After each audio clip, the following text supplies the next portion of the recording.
রমেশ দাদা, ও রমেশ দাদা, সর্বনাশ হয়ে গেছে দাদা, সর্বনাশ হয়ে গেছে। কিরে কানাই, কি হয়েছে? কি সর্বনাশ হয়েছে? এইভাবে হাঁপাচ্ছিস কেন? বল আমাকে, বল। রমেশ দাদা, দাদা গো, আরে গ্রামের বাঁধ ভেঙে গ্রামে হু হু করে পানি ঢুকছে। এই বন্যার পানি গ্রামে হু হু করে ঢোকার ফলে মনে হচ্ছে বাড়িঘর সব তলিয়ে যাবে দাদা। বলছিস কি রে? গ্রামের বাঁধ ভেঙে গেছে আর গ্রামে হু হু করে পানি ঢুকছে? হে উপরওয়ালা, উপরওয়ালা তুমি আমাদের রক্ষে করো, নয়তো আমরা এই পানির জলে ভেসে যাব, ধ্বংস হয়ে যাব আমরা। ওগো, ওগো, আমি বলছি কি, আমাদের যত তাড়াতাড়ি সম্ভব এই বাড়ি থেকে ওই বড় স্কুলে আশ্রয় নিতে হবে। ওই স্কুলে আশ্রয় নিলে আমরা অনেকটাই সুরক্ষিত থাকব। বৌদি, বৌদি, তুমি কোনো চিন্তা করো না। আমি এখনই আমি জমিদার মশাইয়ের কাছে যাচ্ছি। দেখি দেখি জমিদার মশাই একটা না একটা ব্যবস্থা নিবেই। হ্যাঁ গিন্নি, তুমি শুধু শুধু এত চিন্তা করছো। জমিদার মশাই অবশ্যই ওই বাঁধের মেরামত করবেই করবে। তাই বলে কি আমরা এইভাবে হাত পা গুটিয়ে বসে থাকবো নাকি? আমরা এখনই জামা কাপড়, কাপড় চোপড় সব কিছু গুছিয়ে নিচ্ছি। যখনই দেখব পরিবেশটা খারাপ হয়ে গেছে, তখনই যেন তৎক্ষণাৎ এখান থেকে সরে পড়তে পারি। শোন কানাই, তুই এখন তাড়াতাড়ি ওই জমিদার মশাইয়ের কাছে যা, আর গিয়ে এই বিষয়টা ভালো করে জানা। দেখ জমিদার মশাই যদি ওই বাঁধের মেরামতটা করে কিনা। হ্যাঁ রমেশ দাদা, তুমি কোনো চিন্তা করো না। আমি এখনই যাচ্ছি, গিয়ে দেখি জমিদার মশাইকে বলে ওই বাঁধের কাজটা তাড়াতাড়ি মেরামত করাতে হবে, নয়তো গ্রাম শুদ্ধ সব ডুবে তলিয়ে যাবে তো। ইদানিং যেই বৃষ্টি বাদল হচ্ছে, হোটেলে তো খরিদ্দার একদমই নেই। তাই ভাবছিলাম কি, গতকালকের বেঁচে যাওয়া মাংস মাছ সব কিছু আবার ভালো করে পানি দিয়ে জাল করো, তারপর গরম করে সেগুলো পরিবেশন করো। গতকালকের খাবার তো আর অপচয় করতে পারি না, তাই না? সে কি গো, তুমি কাস্টমারদের টাটকা টাটকা খাবার না খাইয়ে ওই গতকালকের বাসি খাবার খাওয়াবে? না গো, আমি ওসব পারবো না। হ্যাঁ, পারবে না মানে? এত বড় মুখে মুখে কথা আবার কিভাবে বলছো? যেটা বলেছি সেটা করো। আরে আমাদের এই গ্রামে আমার হোটেল ছাড়া তো অন্য কোনো হোটেল নেই। তাই আমার এই হোটেলে যা রান্না করব খরিদ্দাররা সেটাই খাবে। তুমি অত শত চিন্তা করো না। কিন্তু তাই বলে কি বাসি খাবার খরিদ্দারদের খাওয়াবো? আরে তারা খেলে তো বুঝতে পেরে যাবে যে এগুলো গতকালকের বাসি খাবার। তখন কি হবে শুনি? আরে তখনেরটা তখন দেখা যাবে। আর আমার এই হোটেলে না খেলে ওই শালার বেটারা কোথায় যাবে শুনি? ভালো মন্দ খেতে হলে ওই আমার দোকানেই আসতে হবে। যাও যাও, এখন ওই কথা না বাড়িয়ে তাড়াতাড়ি গতকালকের বাসি খাবারগুলো গরম করে ফেলো, নয়তো আবার চুকা গন্ধ বের হয়ে যাবে। দেখো, তুমি কিন্তু খুব বেশি করছো। একটা বার যদি গ্রামের লোকজন জানতে পারে যে তুমি বাসি খাবার তাদেরকে খাওয়াচ্ছ, তাহলে কিন্তু তোমার এই হোটেল বেশি দিন টিকবে না বলে দিলাম। মা, জানো জানো, দিদির হাতের রান্না না খুব মজা লাগে। আহ, খেলে যেন খেতেই মনে চায়। আর একবেলা খেলে পরের বেলা হাতে গন্ধ থেকে যায়। কি যে মজা লাগে দিদির রান্না! এইভাবে আর কতদিন যে চলবে উপরওয়ালাই ভালো জানে। এইদিকে বৃষ্টি বাদল, আবার অপরদিকে বাঁধ ভেঙে গেছে, তারপর আবার এইদিকে আমার মাছও বিক্রি তেমন একটা হচ্ছে না। খাল বিল সব পানিতে ডুবে গেছে, ঠিক মতো মাছও পাচ্ছি না। তবে আমার বড় মেয়ের হাতের রান্নাটা এত মজা লাগে যে মনে চায় পেট পুরে অনেক খাই। তুমি একদম ঠিক কথাই বলেছ গো। বড় মেয়ের হাতের রান্না খেতে খুব ভালোই লাগে। আর আমাকে তো রান্না করতে দেয়ই না। এখন আমার মাথায় একটা বুদ্ধি এসেছে। ভাবছি আমি আমার দুই মেয়েকে নিয়ে একটা ভাতের হোটেল দিব। সেইখানে ভাতের সাথে অনেক তরকারি, শাকসবজি থাকবে, যেগুলো গ্রামের মানুষ খেয়ে খুব তৃপ্তি পাবে। আর এমনিতেও তো আমাদের গ্রামে ওই একটাই হোটেল আছে। তুমি একদম ঠিক কথাই বলেছো বাবা। ঠিক আছে, তাহলে তুমি ওই জমিদার মশাইয়ের কাছে যাও, গিয়ে কিছু টাকা ধার করে নিয়ে আসো। আমরা আমরা ওই হোটেলের টাকা দিয়ে ওই জমিদারের টাকা পরিশোধ করে দিব। হ্যাঁ বাবা, দিদি একদম ঠিক কথাই বলেছে। তুমি জমিদার মশাইয়ের কাছে গিয়ে 1 মাসের জন্য কিছু টাকা ধার করে নিয়ে আসো, তারপর সেই টাকা দিয়ে আমরা হোটেল দিব। ঠিক আছে মা, তোদের কথাই চলবে। আমি আজই ওই জমিদার মশাইয়ের কাছে যাব। তোরা কোনো চিন্তা করিস না, আমাদের আমাদের দিন ফিরে যাবে মা, ফিরে যাবে। আরে রমেশ দাদা যে, রমেশ দাদা কেমন আছো তুমি? তা তোমার দিনকাল কেমন যাচ্ছে শুনি? এই তো রে, দিনকাল মোটামুটি ভালোই যাচ্ছে আর কি। তবে যেই বৃষ্টি শুরু হয়েছে, আর এই ছাতাও তো কাজে দিচ্ছে না, মনে হচ্ছে শরীর পুরো ভিজে যাচ্ছে। তা কোথায় যাওয়া হচ্ছে দাদা? যাব ওই একটু জমিদারের বাড়িতে, দেখি 1 মাসের কর্জ করে কিছু টাকা আনতে পারি কিনা। কিছু টাকা আনতে পারলে ওই 2 মেয়েকে নিয়ে একটা ভাতের হোটেল দিব। এ তুমি কেমন কথা শোনালে? তুমি তোমার 2 মেয়েকে নিয়ে ভাতের হোটেল দিবে? আরে গ্রামের মানুষ কি বলবে দাদা? গ্রামের মানুষ তো সব ছিছি করবে। মানুষের কথা শুনলে কি আর হবে রে? মানুষ তো আর আমাকে ঘরে এসে 2 মুঠো ভাত খাইয়ে যায় না। তো মানুষের কথা আমি কেন শুনতে যাব? নিজের ব্যবসা নিজে করব। এখানে গ্রামের মানুষের কি আসে যায়? মানে মানে আমি ওই রকম কিছু বোঝাতে চাইনি। মানে যেটা আর কি প্রচলন গ্রামে, আমি তোমাকে সেটাই বলেছি। তো তুমি আমাকে ভুল বোঝো না দাদা। তা কি রে, ওই গ্রামের বাঁধের কি রক্ষণাবেক্ষণ করা হয়েছিল বুঝি? হ্যাঁ দাদা, গতকাল রাতের মধ্যেই ওই জমিদার মশাই লোকজন দিয়ে ওই বাঁধটা ছাড়িয়ে দিয়েছে। এখন আশা করি গ্রামে কোনো সমস্যা হবে না, তবে বৃষ্টিটাই একটু সমস্যা আর কি।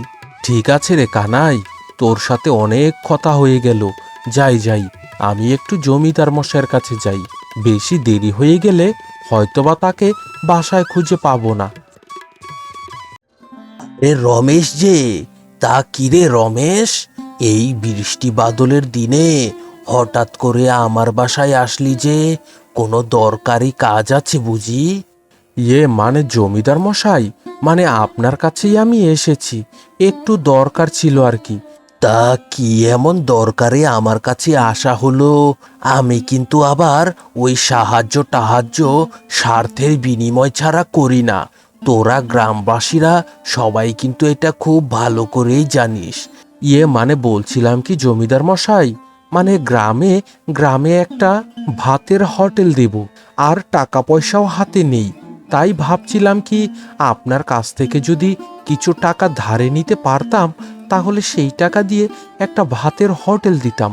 তুই একা হাতে এত বড় হোটেল চালাতে পারবি?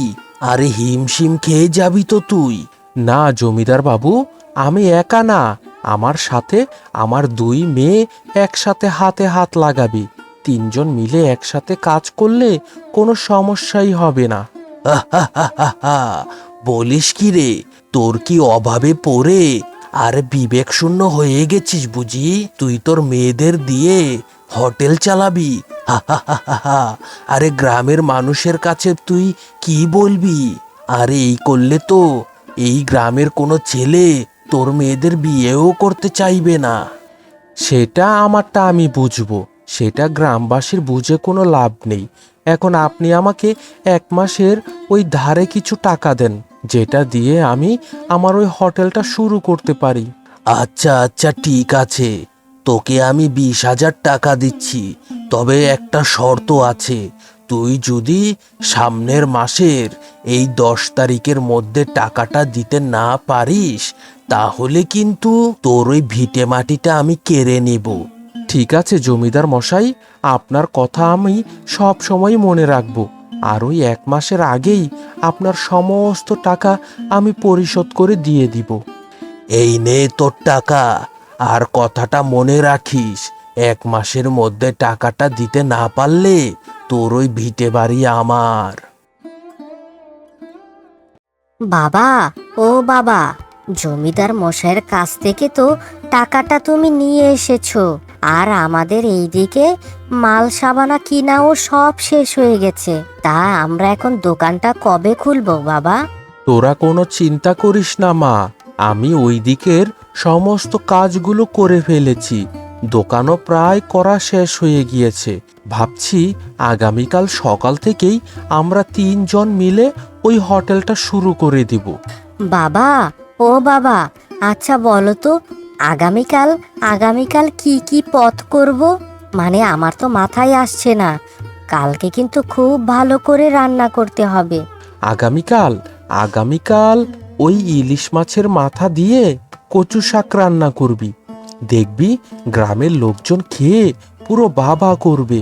ঠিক আছে বাবা, আমি আমি ওই ইলিশ মাছের মাথা দিয়ে কচু শাক এত সুন্দর করে রান্না করব না, গ্রামের লোকজন খাবে আর শুধু তোমার নামে বাবা করবে, দেখো। কিন্তু বাবা, ওই আমাদের গ্রামে যে আরেকটা ভাতের হোটেল আছে, সেই হারাধন কাকা যদি আমাদের কিছু একটা ক্ষতি করে, তখন আমরা কি করব বাবা? তোরা কোনো চিন্তা করিস না মা, তোর বাবা আছে তো। তোর বাবা থাকতে তোদের কোনো ভয় নেই। ছোট, আরে এইদিকে তো ভাতটা রান্না হয়ে গেছে। তুই এক কাজ কর, তুই ওই ইলিশ মাছের মাথাগুলো ভালো করে মশলা দিয়ে মাখিয়ে নে। ঠিক আছে আপা, তুই কোনো চিন্তা করিস না, আমি এখনই আমি মাছের মাথাগুলো মশলা দিয়ে কষিয়ে নিচ্ছি। জানো বাবা, জানো, ওই রমেশ কাকা আছে না, ওই রমেশ কাকা গ্রামের মোড়ে একটা নতুন ভাতের হোটেল দিয়েছে। কি বলছিস কি তুই? ওই শয়তানদের এত বড় সাহস! আমার ব্যবসাটাকে ক্ষতিগ্রস্ত করার জন্য তারা এই গ্রামে একটা ভাতের হোটেল দিয়েছে। ঠিক আছে, আমি এখনই তাদের কাছে যাচ্ছি, গিয়ে দেখি কোথাকার জল কোথায় গিয়ে গড়ায়। দেখেছো দেখেছো, তোমাকে কত করে বলেছিলাম যে খরিদ্দারদের ভালো মন্দ টাটকা খাবার খাওয়াও। সব সময় তো তুমি কাস্টমারদের ওই বাসি বুসি খাবার খাওয়াচ্ছ। দেখো, এখন যদি ওই হোটেলে টাটকা খাবার রান্না শুরু করে, তাহলে কিন্তু তোমার হোটেল ওই আকাশে উঠে যাবে। তুমি আমাকে যাই কিছু বলো না কেন, আমি আমি ওই পচাবাসি খাবারই বিক্রি করব। সে আমার হোটেলে খদ্দের আসুক আর না আসুক। আর শোনো, ওই মুরগির মাংসের তরকারিটা ভালো করে কষিয়েছ তো? মানে ওই বাসি গন্ধটা যাতে না ছাড়ে। আরে রমেশ দাদা যে, রমেশ দাদা, সত্যি সত্যিই তো দেখছি এখন ভাতের হোটেল খুলে বসেছ। বেশ বেশ, তা দুটো মেয়েকে যে নিয়ে ব্যবসাটা শুরু করেছ, গ্রামের মানুষ তোমাকে তো ছি ছি বলবে। গ্রামের লোকজন ছিছি করবে আর না হয় থুতু ফেলবে, সেটাতে তো তোর কোনো কিছু আসে যায় না রে ভাই। আমার মেয়েরা ভাবছে কর্মঠ হবে, তাই তারা নিজের ইচ্ছায় এই হোটেলটা দিয়েছে। এখন আমি তাদের কি বলবো বল? হ্যাঁ, তাই বলে কি তোমার মেয়েদের দিয়ে এইভাবে রাস্তায় নামিয়ে দিবে নাকি? কথাটা কিন্তু মাথায় রেখো, যেই মেয়ে রাস্তাঘাটে বেশি চলাফেরা করে সেই মেয়ের কপালে কিন্তু বিয়ে জোটে না।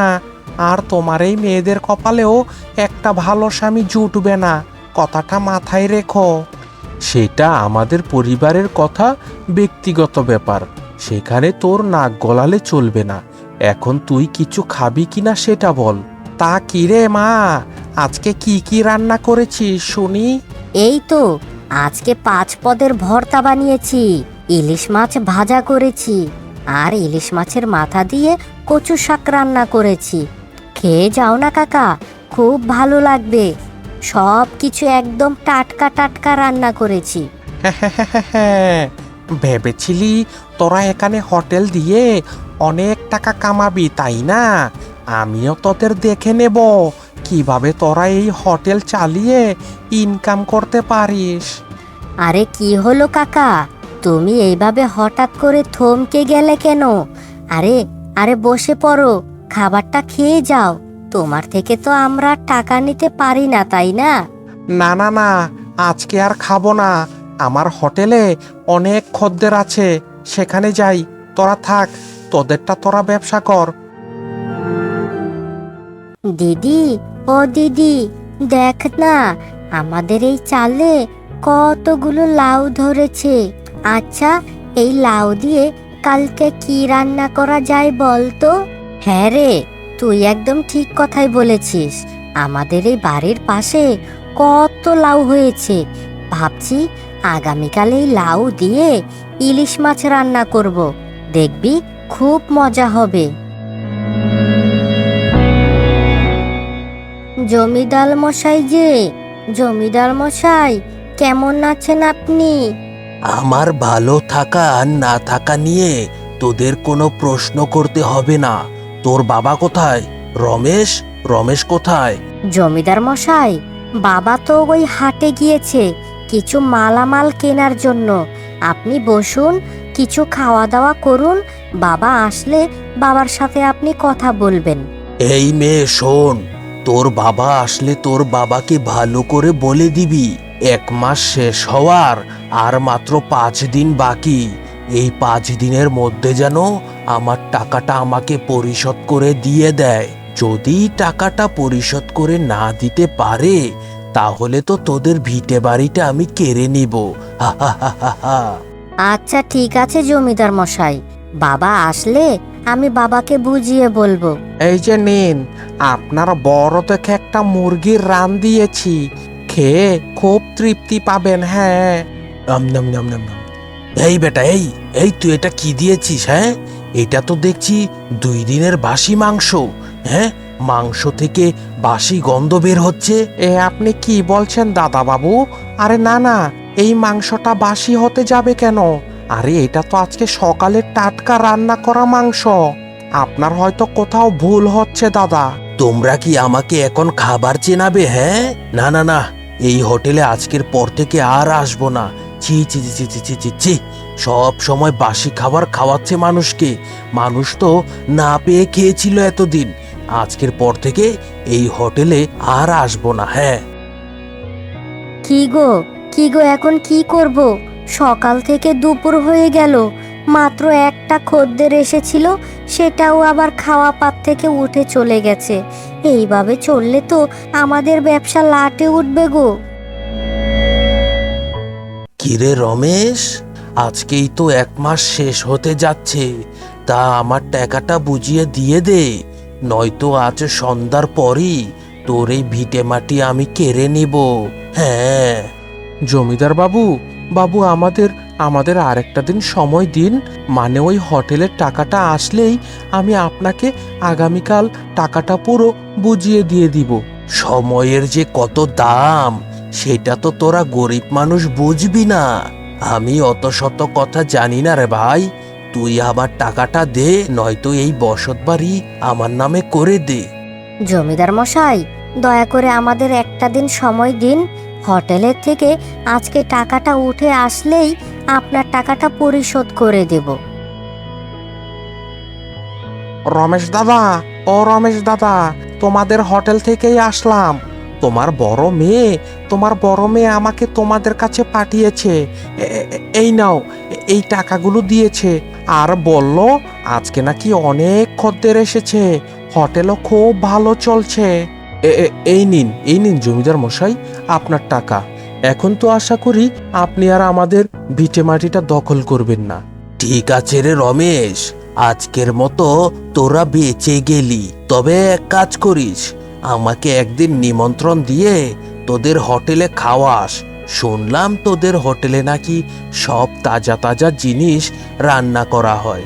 হ্যাঁ জমিদার মশাই, অবশ্যই আজকে দুপুরবেলায় চলে আসবেন। আপনাকে নিয়ে হোটেলে ভরপেট খেয়ে আসবো।